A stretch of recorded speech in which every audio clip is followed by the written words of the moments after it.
So what I'm talking about, what we want to talk about is making the transition from VHF to UHF, because most people that get into the hobby now, that's the way they start out. When I started, it was just the opposite.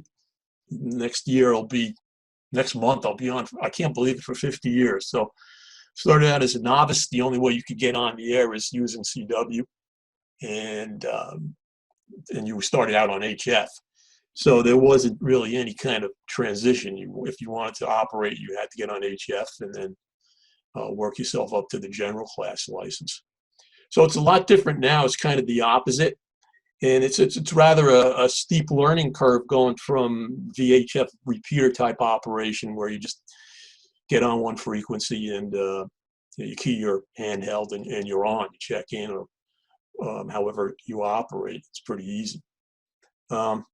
So I just wanted to go over a few different topics that you'll hear about when you're operating HF, and that's the objective of this session.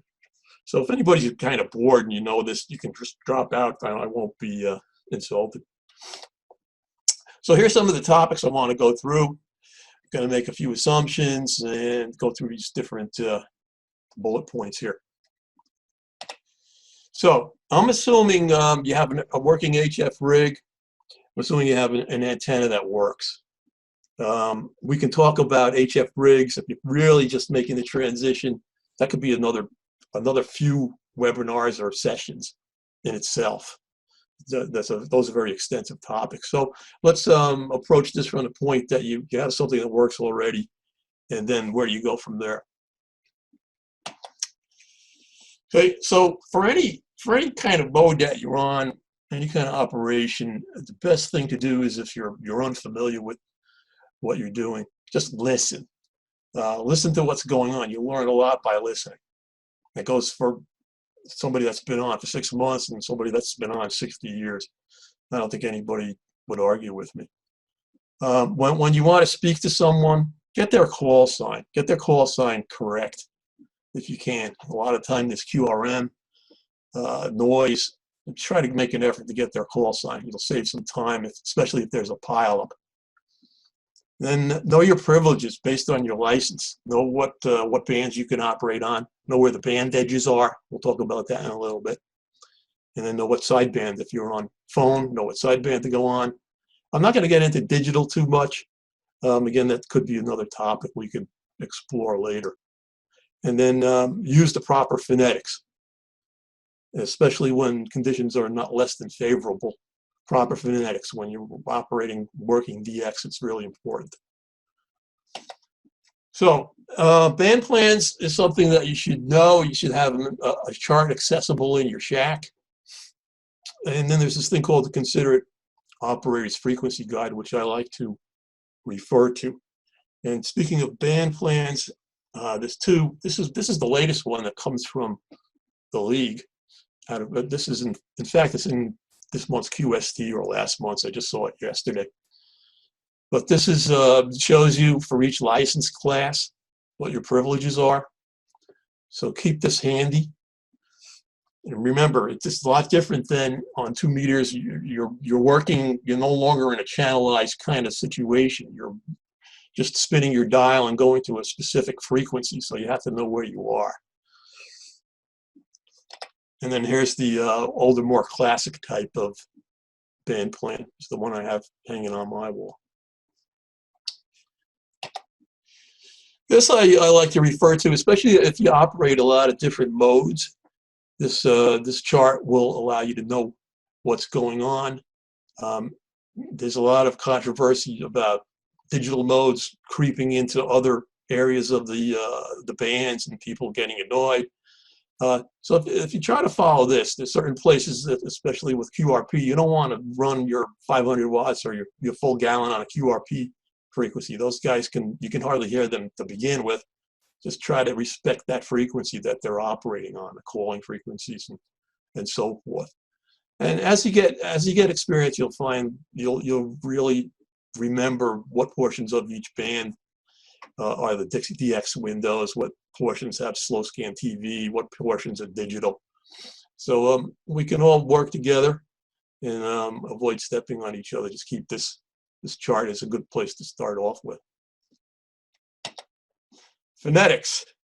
And I noticed some poor use of phonetics earlier before this session started. So I won't name any names, but there's one culprit that I think everybody knows who that is. Again, miscommunication, especially working DX. There's language difficulties, accents, and so forth. Just keep them on, memorize them, or have the list in your shack. Okay, it'll show other people that you're a good operator and you did your homework, and people will respect you more if you use the proper phonetics. Can I say something? Yes, sir. There is different phonetics in HF than would be considered for VHF, UHF. So for example, if you look at the letter Y for Yankee, Yokohama is an example of that different phonetics for HF stuff. So like we'll use the word Victor for VHF, but we could also use what is it, Whiskey 2 Norway Tango Victoria. So you're not being a bad operator if you use HF phonetics when you're talking to a DX station. Well, I can't say I've seen that before, Scott. You've never heard of Yokohama? Yeah, I mean, I've heard all those phonetics, but I don't know if that's what you're saying is actual gospel. I'd like to see this other list that you're referring to. I think a lot of these phonetics are misused and extrapolated. But if there is such a thing, show me, please. All right. Well, okay. Yeah, I understand what you're saying. and again, I'm addressing good operating habits. I'm addressing people that are first getting started in the hobby. It's good to ingrain good habits in them from the beginning. Okay, so that's where I'm coming from. All right, upper sideband, lower sideband. Why do different bands have either one of these? And the actual answer is down there in the middle. Back in the early days of sideband, they had the IF systems that were used, dictated what sidebands were easier to be used. So rule of thumb, the lower bands use lower sideband and the higher bands use upper sideband. RTTY is always lower sideband if you're operating AFSK, regardless of the band. And then PSK is upper sideband. I'm not sure about the other digital modes since I haven't really gotten involved with them. So speaking of sidebands, know where your signal is, because this, again, you have to go back to your band map. And keep in mind that if you're operating upper sideband, your signal is going to take up 3 kilohertz of spectrum space to the right. So you're going to add, on the top of that diagram, you're going to add 3 kilohertz. And then on the bottom, if you're on lower sideband there, if your band edge, let's say, is 7200 and you're right on 7200, you're out of band. So keep that in mind. DXing. Again, listen. You're going to hear a lot of pileups, a lot of people calling at once. DXing is a lot of it is based on timing, when to call, when to be quiet. Every operator has a different pattern of operation, and if you can figure out what his rhythm is and what his pattern is, you're increasing your odds of making contact with him. Again, this is pretty common sense, but if you listen enough, you can hear people stepping on each other and they don't listen, and just running a lot of power and just making a lot of noise, and it just makes it bad for everybody else. CW pileups, if you're operating CW, is, if you really listen, there's always a spot of, there's a section or an instant where there's a gap, and that's when you got to shoot your call. And again, it's timing. You don't have to be running a lot of power, but it's a lot of technique involved, and it really does work. Okay. You hear a lot of DX stations calling a specific call area. They might call a specific region of the globe.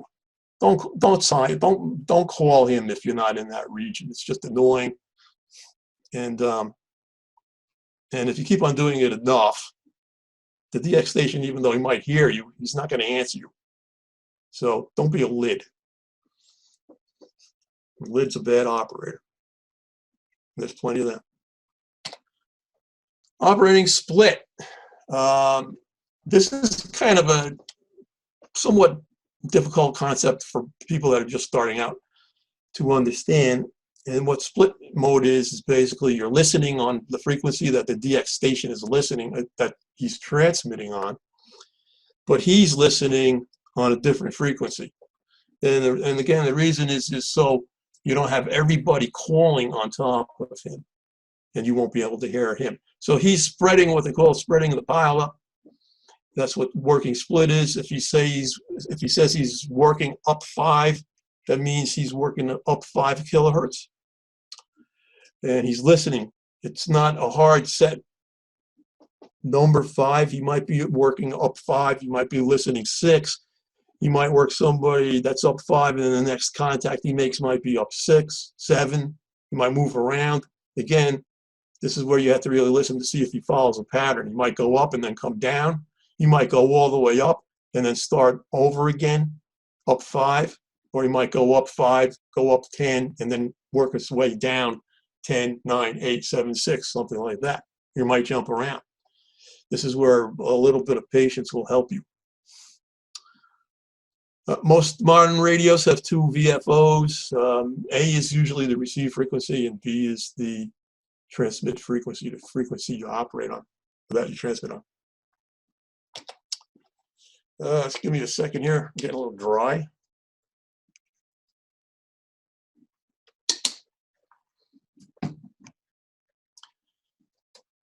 Some rigs, the modern rigs, have dual receivers, which is really nice because then you can hear the DX station, and you can also hear all the other people calling. So that gives you an idea. If you know who he's answering and you can hear who he's answering, then you go right to that frequency, and you park yourself there and you call them when they're finished. RIT and transmit. XIT,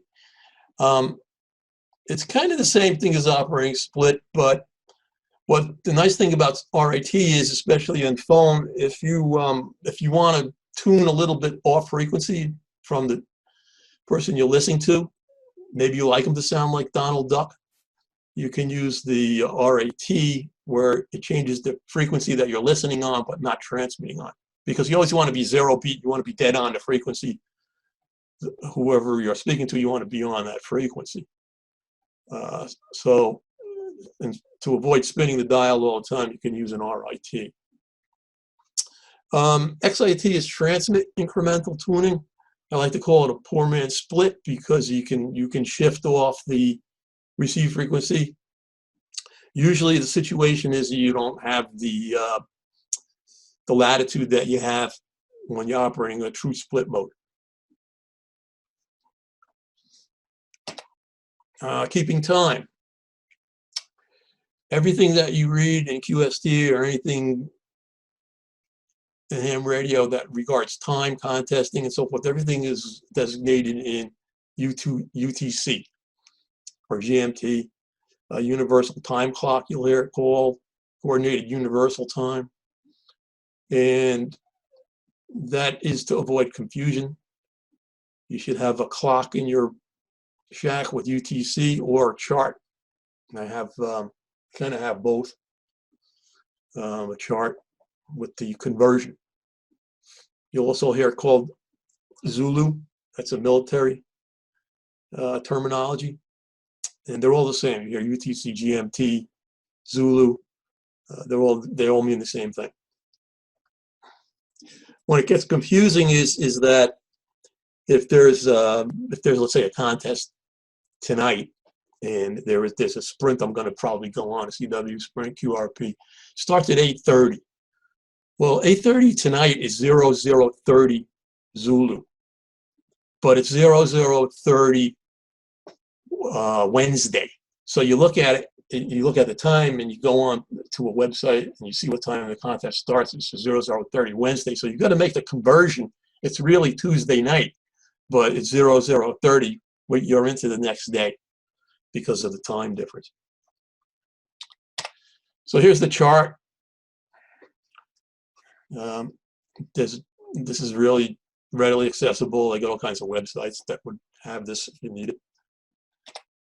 Here's the W1AW operating schedule.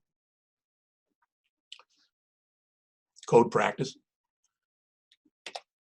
And the last slide here, and I hear this a lot more often. I don't know why, but I hear everybody saying 73s. It's not 73s. There's no such thing. It's 7-3. It's best regards. It's a singular. It's not plural. So if you say 73s, it's like saying best regards with 2 S's on it. I've gotten into the debate whether it's 73 or 7-3. I haven't really seen any explanation as to which one it is. Some people say it's supposed to be 7-3, 73-7-3, but not 73s with an S. So that's just a kind of a thing that bugs me a little bit. And that's really about it. You can open up the floor for a discussion if you want, and unmute everybody here. Anybody has any questions or comments?